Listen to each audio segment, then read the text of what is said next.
औज़ुबिल्लाहिमिनश्शैतानिर्रजीम बिस्मिल्लाहिर्रहमानिर्रहीम। अस्सलाम वालेकुम वरहमतुल्लाहि वबरकातुहू। उम्मीद है आप सब खैरियत से होंगे। औरत का इस्लाम में जो है वो बहुत बड़ा मकाम है।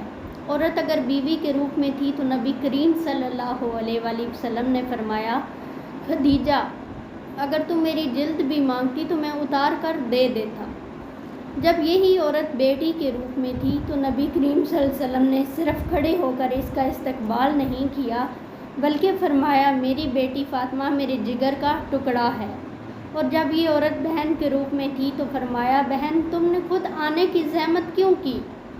तुम पैगाम भिजवा देती, सारे कैदी छोड़ देता। और जब यही औरत माँ के रूप में आई तो कदमों में जन्नत डाल दी गई।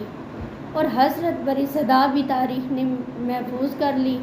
फरमाया गया, ए सहाबा कराम, काश कि मेरी माँ ज़िंदा होती, मैं नमाज इशा पढ़ रहा होता तो मेरी माँ मोहम्मद पुकारती तो नमाज छोड़कर अपनी माँ की बात सुनता। औरत की तकलीफ़ का इतना एहसास फरमाया गया है कि दौरान जमात बच्चों के रोने की आवाज़ सुनते ही क़रात जो है वो मुख्तसर कर दी गई। यानी कि औरत जो है उसकी इस्लाम में बहुत ज़्यादा इज़्ज़त है। हमारे माशरे में औरत को इतना मकाम मिला है, ऐसी इज़्ज़त जो है किसी भी जो है मज़हब ने इतनी ज़्यादा इज़्ज़त औरत को नहीं दी। अगर हम औरतों को इतनी ज़्यादा इज़्ज़त दी गई है तो हमको भी जो है वो उस इज़्ज़त के काबिल बनना चाहिए। हमारे ऊपर ज़िम्मेदारी होती है कि हम नस्लों की तरबियत करते हैं। औरतें नस्लों को बिगाड़ती भी हैं और संवारती भी हैं। एक माँ का ये फ़र्ज़ है कि वो अपने बच्चे की तरबियत जो है वो इस्लाम के मुताबिक करे।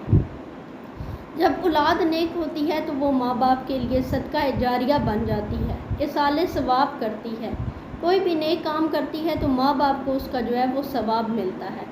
इसलिए औलाद जो है उसकी तरबियत नेक करें ताकि वो नेकी के कामों में आगे बढ़े। बुराई से बच्चों को बचाएं, बुरे काम ना करें बच्चे। तो इस वजह से जो है माँ की ये एक ज़िम्मेदारी है कि वो अपनी नस्ल जो है उसको संवारे और बुरे कामों से उनको रोके। इसलिए एक औरत अगर घर जो है वो संभालती है तो उसको जो है माँ की तरबियत जो होती है वो हमेशा नज़र आती है। उसको इसका हकदार भी होना चाहिए। मिसाल के तौर पर एक बच्चा अगर अपनी माँ को नमाज़ पढ़ते हुए कुरान पाक की तिलावत करते हुए देखता है तो वो खुद भी उसमें इंटरेस्ट लेगा।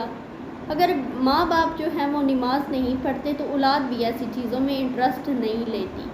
और बच्चा जब जो है 9 साल का 10 साल का हो जाता है तो उसको नमाज की पाबंदी करना सिखाएं, उसको वज़ू करना सिखाएं, नमाज पढ़ाएं, खुद अपने साथ जो है नमाज पढ़ाएं। जब उसको समझ आ जाए मस्जिद भेजा करें। बाप की भी यही ज़िम्मेदारी होती है, क्योंकि बाप जो होता है वो अपने बेटे की तरबियत अच्छी कर सकता है। खुद वो नमाज़ पढ़ने मस्जिद जाएगा तो बच्चे को भी साथ लेकर जाए, कुरान पाक की तिलावत करे। बेटियां जो हैं वो माँ को देखकर सीखती हैं, तो माँ को भी जो है वो घर का माहौल एक इस्लामी टाइप बनाएं ताकि आपके बच्चे जो हैं वो आपको देखकर कुछ सीखें और उससे जो है वो सबक हासिल करें। इसलिए हम जो औरतें हैं, अगर माशरे ने, हमारे इस्लाम ने हमें अगर इतनी इज़्ज़त दी है तो हमें खुद भी उस इज़्ज़त के काबिल बनना होगा, वरना हमारी कोई इज़्ज़त नहीं करेगा। अगर इस्लाम के मुताबिक जो है चलेंगे तो आपको ये बीवी का रुतबा, ये बेटी का रुतबा, उसके बाद जो है माँ का रुतबा इस्लाम के मुताबिक ही दिया जाएगा। अगर आप अपने बच्चों को बुरी आदत सिखाएंगी तो आपको जो है आपकी इज़्ज़त औलाद नहीं करेगी। आप जो है उनको नमाज की तलकीन नहीं करेंगी, अल्लाह ताला के जो है रास्ते पर चलने की तलकीन नहीं करेंगी, तो आपकी औलाद जो है वो बिगड़ जाएगी, आपकी इज़्ज़त नहीं करेगी। जितना भी इस्लाम के करीब जो है औलाद होगी, इतना ही माँ बाप की वो इज़्ज़त करेगी और उनकी फरमाबरदार होगी और उसका सवाब भी आपको हमेशा मिलेगा।